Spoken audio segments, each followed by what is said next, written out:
introduction, Thompson, the invitation to speak here. I'm excited to share a bit about my PhD work here in Madagascar. My sad tangazioni presentation so I'll just be speaking in English and try to enunciate clearly, and we'll have some time for questions and discussion at the end also, so hopefully be able to clarify anything that isn't clear. So with that, I'll just jump into the talk now. So my PhD dissertation is about facilitating forest regeneration in Madagascar rainforest, and I'm working in Marojejy National Park. Before I jump into the presentation itself, I just want to say that the research that I'm doing would not be possible without a number of amazing people, especially my field team, including my lead guides, Desi and Mario, my student intern, Fetra, who's here today, and Jean-Cri, our local botanist, Fred, Rabeh, who's our cook, key member of the team, Arslan, Best, Flanky, Malesa, Richard, and I'm sure others will be involved throughout the rest of my project as well. Also my collaborators at Lemur Conservation Foundation in Sambava, especially Jacques Chalfano and Dr. Eric Patel, who invited me to work in Marojejy, and I've provided a bunch of logistic support, and my advisors at UC Berkeley, Dr. Matthew Potts and Dr. Unzara Zefindra-Tsima, and our lab groups there. And of course, all the wonderful people and organizations who have given me money to support this research. So through this presentation, I'm first going to go over an introduction to forest restoration here in Madagascar, and then zoom into my study site in Marojejy, and discuss two projects in my PhD, one assessing forest regeneration across forest and abandoned agricultural fields, and then an experiment that I'm really excited about, we started this year, looking at facilitating forest regeneration.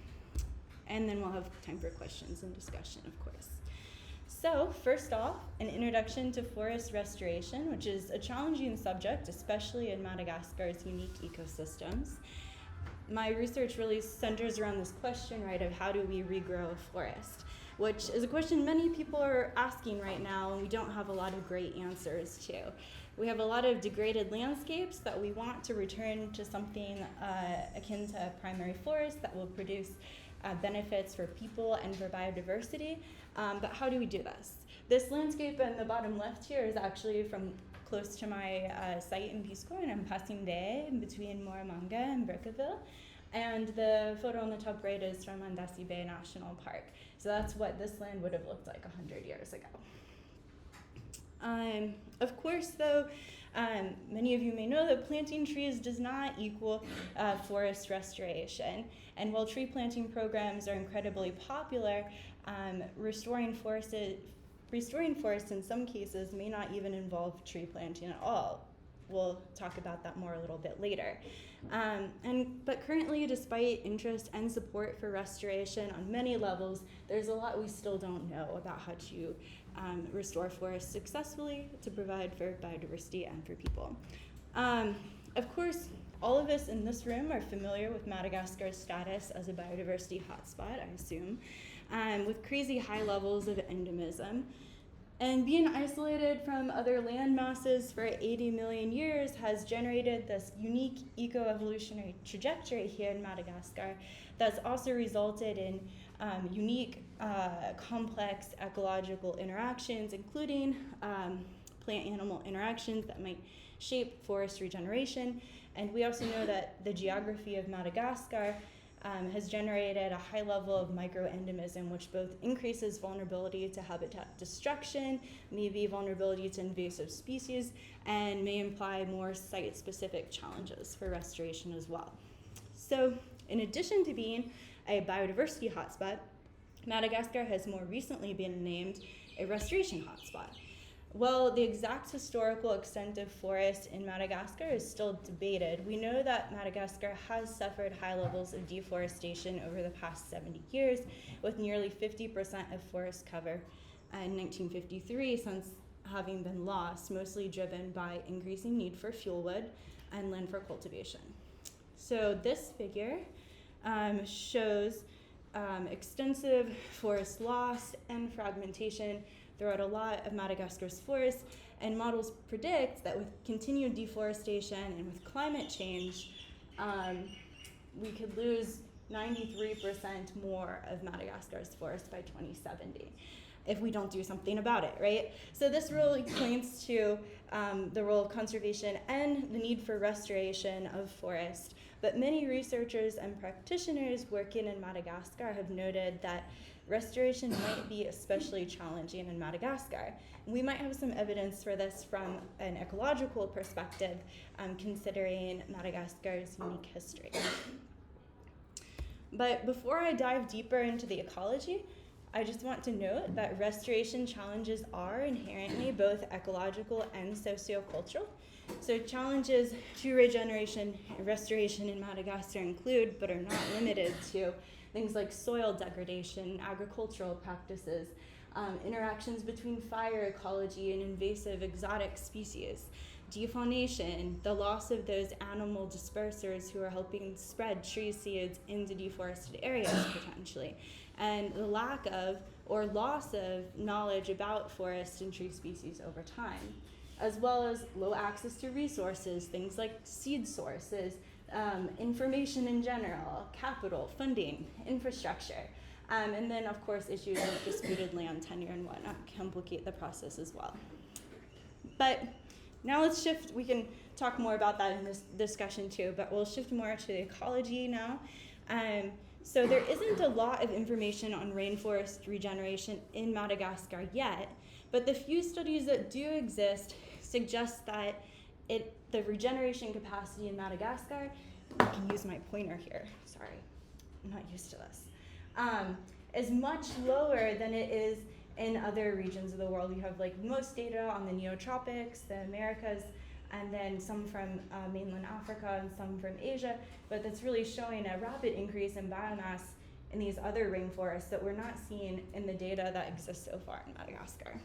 And then not only is that recovery slow, it's not on track to reach biomass levels of primary forest. So we're looking at here, like 100% recovery would be here. In the neotropics, the general line is reaching that after like a little over 50 years. In Madagascar, we don't have a lot of data. The short time span is a notable research gap here, but we just we see like a flat line here, and that's concerning. So these figures were actually taken from a study that Tanzana and a few other scientists worked on with me a few years ago, just trying to get some information on the current state of restoration knowledge in Madagascar. So why might restoration be stalling out, particularly in Madagascar? To contextualize this, let's think a little bit about regeneration in the context of a robust, resilient forest recovery pathway first. So you'll have a natural or human-caused disturbance, such as harvesting, fire, storms, cultivation. Sorry, some of this text is very hard to read from the back, I'm sure, so I'll read it. But anyways, then regeneration begins through processes like dispersal of seeds, competition and interaction between different species in this regenerating area. The influence of abiotic factors will all shape the development of a secondary forest, which will then mature through growth of the trees, through recruitment of new tree species, through senescence, the mortality of those initial trees that have arrived there, into eventually a recovered forest that hopefully looks a bit like the primary forest we started with. However, in some cases, ecosystems may end up going trapped in a degradation pathway due to factors like continued disturbance, nutrient loss in the soil, loss of the seed bank, loss of dispersal sources, establishment of weedy, flammable species, or other factors. And then they might, without any outside intervention, become stuck in a state of arrested regeneration, where they may take hundreds of years to recover or even never recover without a little bit of restoration intervention. And in Madagascar, going back to some things I mentioned a few minutes ago, that evolutionary isolation may cause competition dynamics to be a little bit different here. That might make it easier for systems to get trapped in this degradation pathway. And then we also have those unique dispersal mutualisms and recent extinctions of animal species that might also have an effect on dispersal in these systems. So now we'll go to zoom in on Marojejy National Park, which is my field site for our case study. So Marojejy, some of you may be familiar with, is in northeast Madagascar here in the rainforest. It's a hyper-diverse reserve with over 2,000 plant species, 11 lemurs, over 80 reptiles, and that's just scratching the surface, right? And it's been a protected area since 1952 and spans over 50,000 hectares and over 2,000 meters in elevation range as well. So it contains a lot of diversity. However, on my first visit to Marojejy, I was shocked by the vast amount of abandoned agricultural land, savka, within the park. And it's often stark border with the primary forest. So here we see the primary forest on the left side of the image, and then a pretty abrupt barrier here with this savka, which in this case is dominated by lingoza, Aframomum angustifolium. English common name is generally wild ginger. And there are very, very few trees in these areas. However, they're not recent deforestation. You can see from this aerial image from 1949 that there was cultivation in some lowland areas of Marojejy before the park was established, but then they were abandoned not long after the park's establishment and have not been redisturbed for about 60 years. There's some areas that have been redisturbed, or it doesn't work, or cleared in other watersheds too, that have been regenerating for about 30 years. But we're really not seeing any trees in a lot of this regenerating area. It's not really regenerating. The borders, again, this might be a little hard to see, unfortunately, but if we just take, for example, this area right here, we can see a pretty stark border of the forest with the cultivated land at this point in time. And we still see today this very stark primary forest border, and there are like no trees right there after 60 years. So are we seeing arrested regeneration here? And I also just want to point out that this is a little zoomed in area in Marojejy, and this phenomenon of these abandoned agricultural areas extends throughout the reach of the park. And this is Marojejy again. So close-ups here, we can see the forest in the background, savka in the foreground, this pretty abrupt border here where these are all primary forest trees for the most part. And then we see in the savka these lingoza, which can grow up to 6 meters tall, and vines sometimes even over what was a tree before that might have recruited there but has since died. So this brings us to my PhD, and I'm sorry, I'm going to grab a drink of water.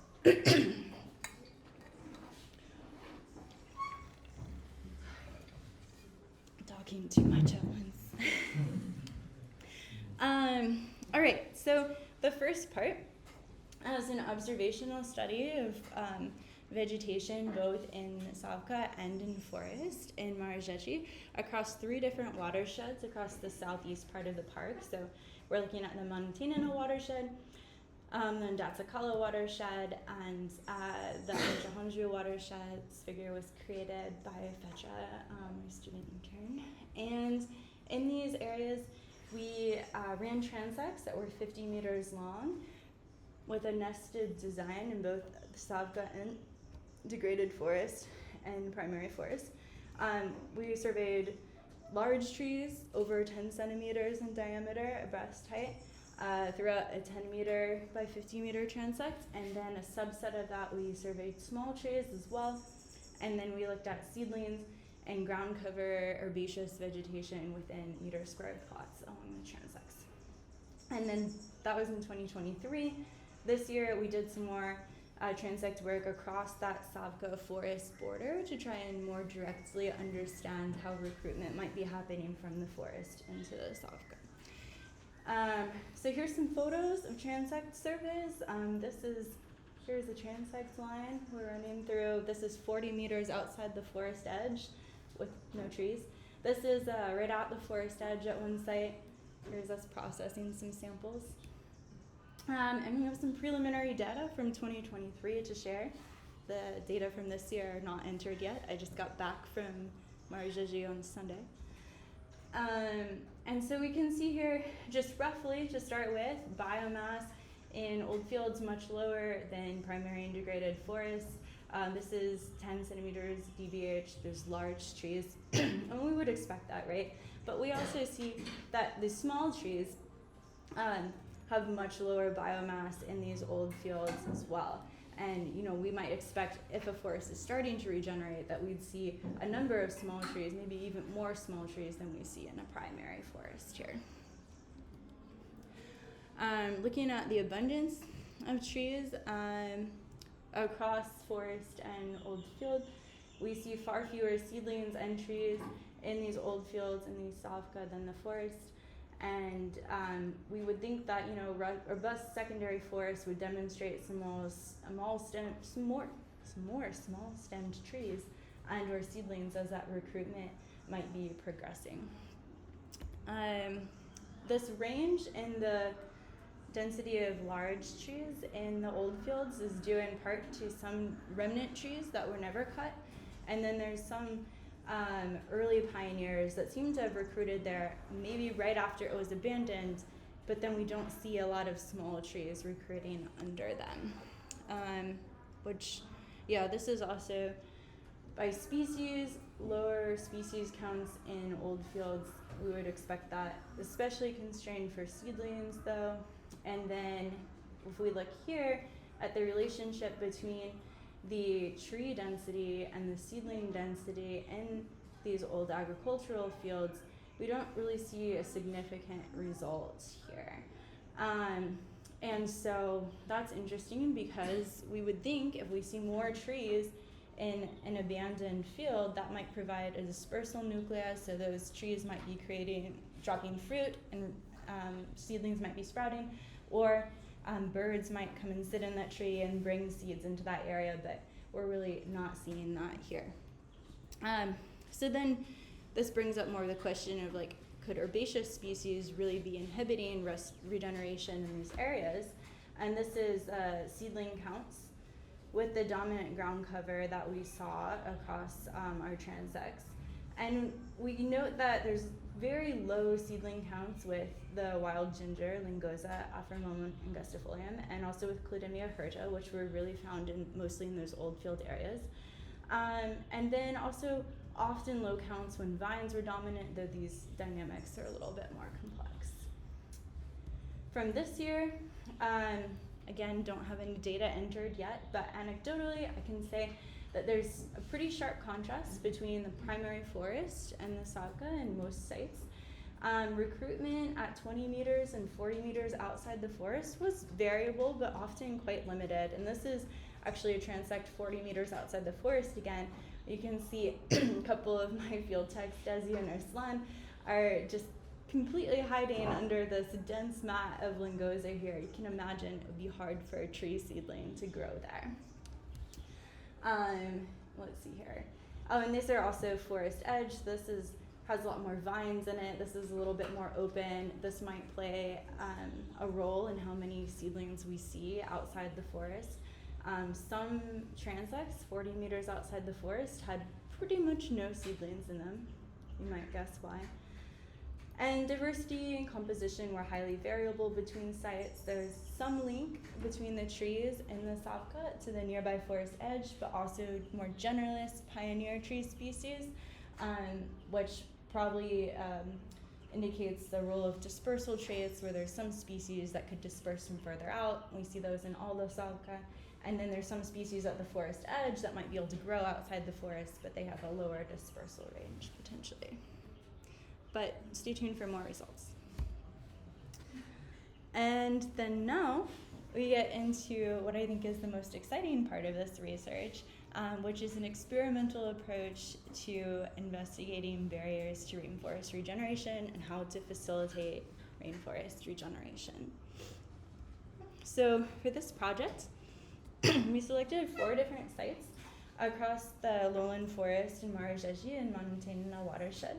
They're each separated by at least 500 meters, and each site we have 3 replicate plots. And all of these areas are just outside the forest and are dominated mostly by lingoza and vine.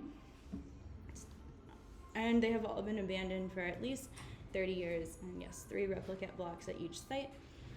Each block looks like this. So we have 4 different treatments in the experiment, and these 20 by 20 experimental blocks.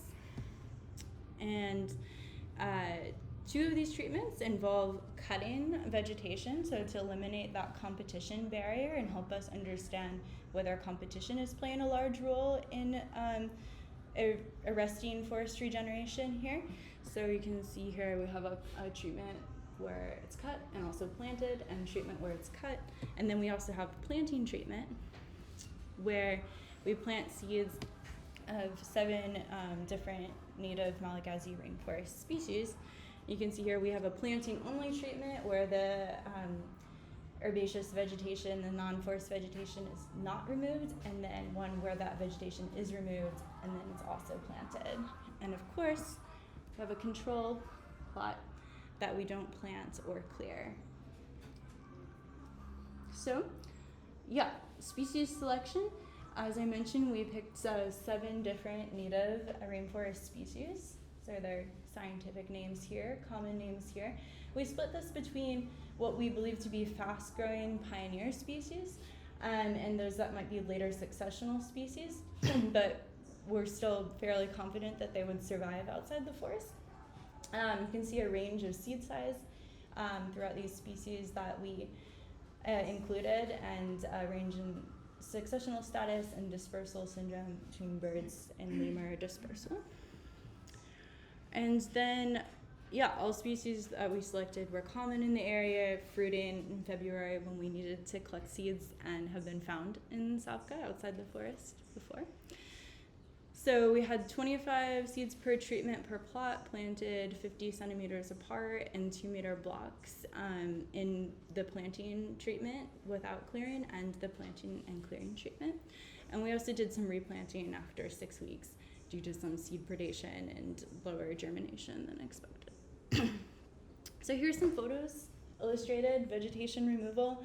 There were some pretty big gnarly vines out there, a lot of lingoza that we cleared out too. This is like the everyone gets a machete stage of the project. And then after we cleared out those 2 treatments, the plots were ready to plant. You can see from afar what this looks like. This is, again, not trees. This is all herbaceous vegetation there. And then this is a little bit more of a close-up of the plot marked out so that we can plant on a grid to more easily track our planted seeds. We did a little bit of seed preparation. Mostly seeds were just directly planted. The harami or canarium, we soaked in hot water to speed up their germination rate so that we can more easily track them. And then we, counted out from at least 3 different individuals of each species in each plot that are parent trees. And then we planted on a grid like this. A bunch of people on my team planting seeds. That was fun. And then, we'll get into a little bit of the preliminary data here. So we had, we did a little bit of a vegetation pre-survey to look at what was dominant in these areas before we did any experimental treatments. So we looked at meter squared mini plots that were randomly distributed throughout the bigger experimental block, and really found that in all these areas, lingoza, the Aphromomum angustifolium, was the predominant species, often with a density of 5 to 9 stems per square meter and a height between 3.5 meters, though some could be up to 6 meters tall. And this again is like a photo of us underneath this lingoza canopy. And we also looked at the litter in addition to the species that we found here. And we found that litter depth was generally pretty thick underneath this lingoza. And then we have this metric which we are calling litter height, of like, you can see here that a lot of this vegetation is dead, but it's like dead standing litter. And so this dead standing litter was generally between 70 and 112 centimeters. So a lot more like litter that is taller, that's also playing a role in like blocking light and potentially affecting seedling recruitment and growth. And yeah, a lot of the overall soil, most of it was covered in litter as well. So then, yeah, we also saw vines present in the plots, but often not rooted within the miniature plots, so I don't have a great way to represent those data right now. We also looked at what seedlings already were in the experimental plots, and we did find 59 different species across the 4 sites, the 12 plots in total. Only 25 of those, less than half, had more than 2 individuals, though. A lot was just like one particular seedling in one spot. And some were not species I expected to see. A few of them were really these deep shade, understory species that you wouldn't necessarily find outside the forest or expect to find outside the forest. But if you think back to like the light conditions that are here, that might be somewhere that an understory species would more easily survive than a standard pioneer species that really loves light and can grow outside the forest.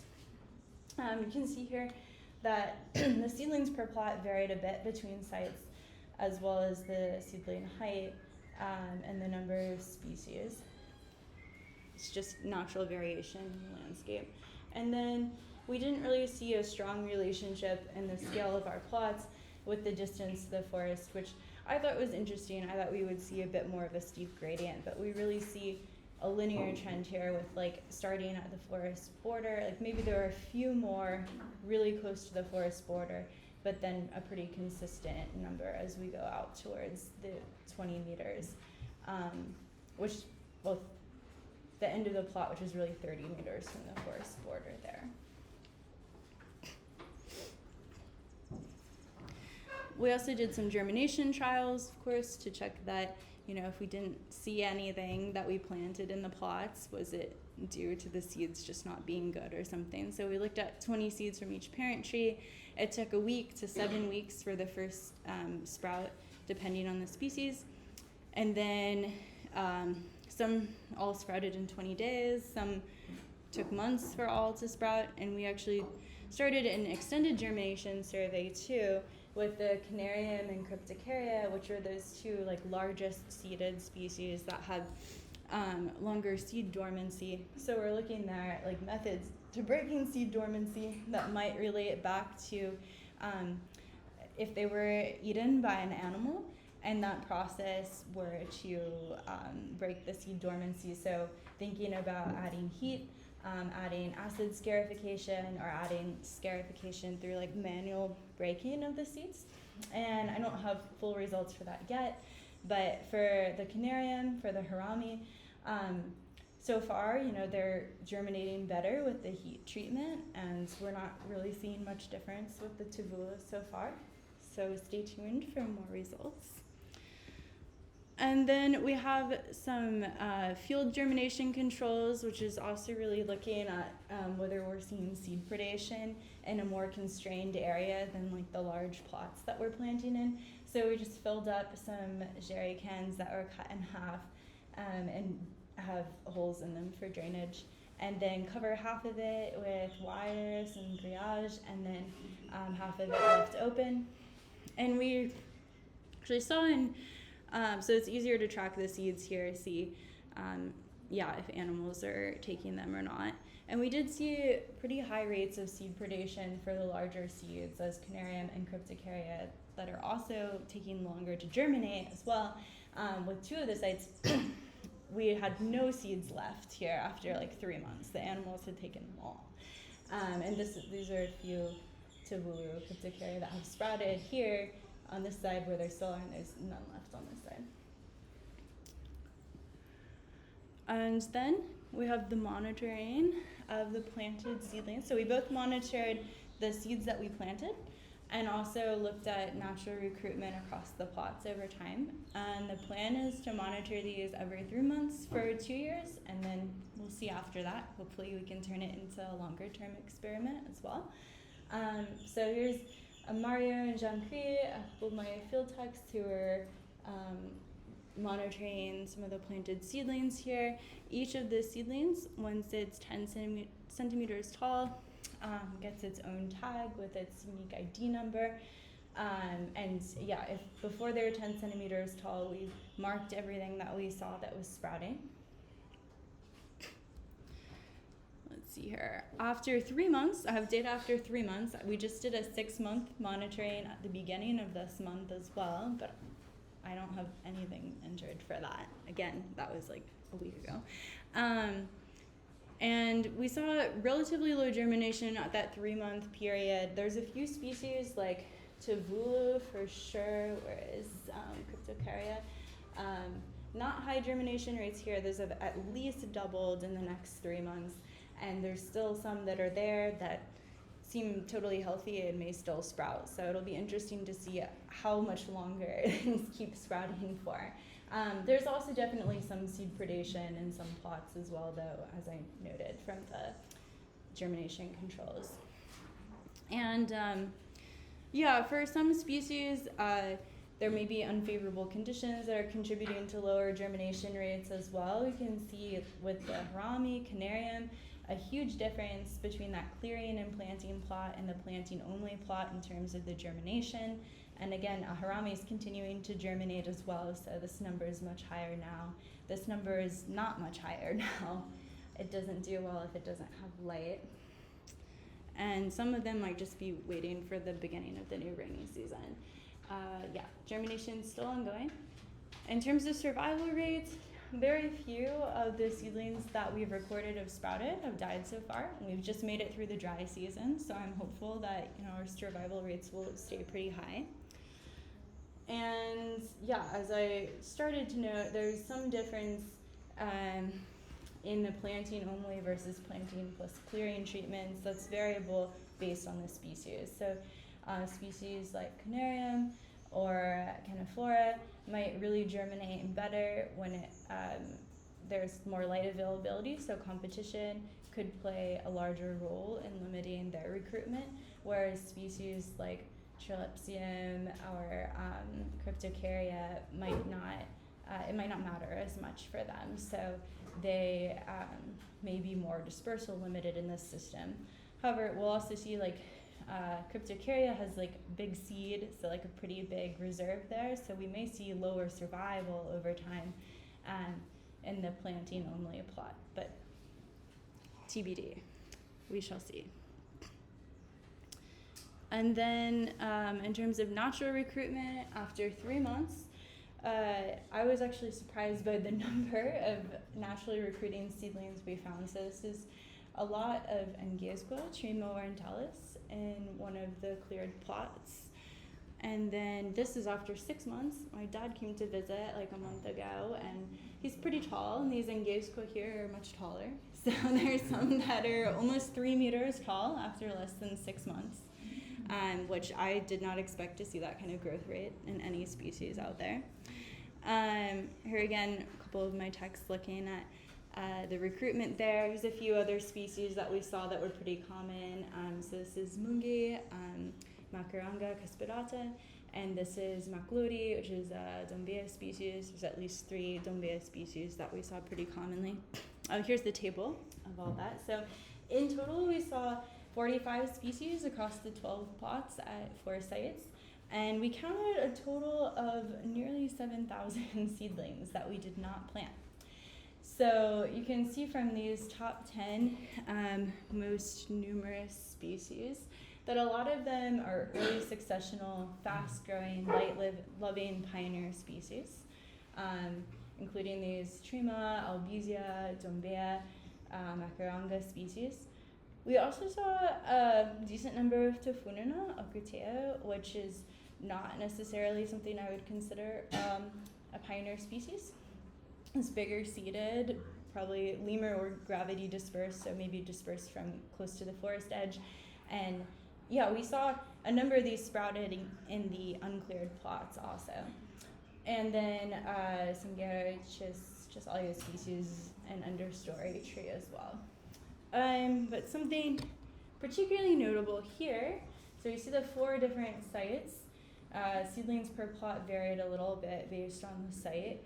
But if we look at this number in the cleared treatments and the number, or the percent in the cleared treatments and percent in the uncleared treatments, nearly 95% overall of recruiting seedlings were found in these cleared treatments. There were very few in comparison in the uncleared ones, pointing to a very strong competition barrier. And then, as I mentioned, we just finished the 6-month monitoring. So no data entered yet, but we are seeing that rapid growth of some pioneer species that I mentioned, especially Trema orientalis. Here's a plot that's full of Trema orientalis. And I think we're seeing a greater diversity of recruiting species after 6 months, though still pioneer dominated. We're also seeing some strong variation in recruitment within plots. So you can see here, and between plots, there's very little growing here.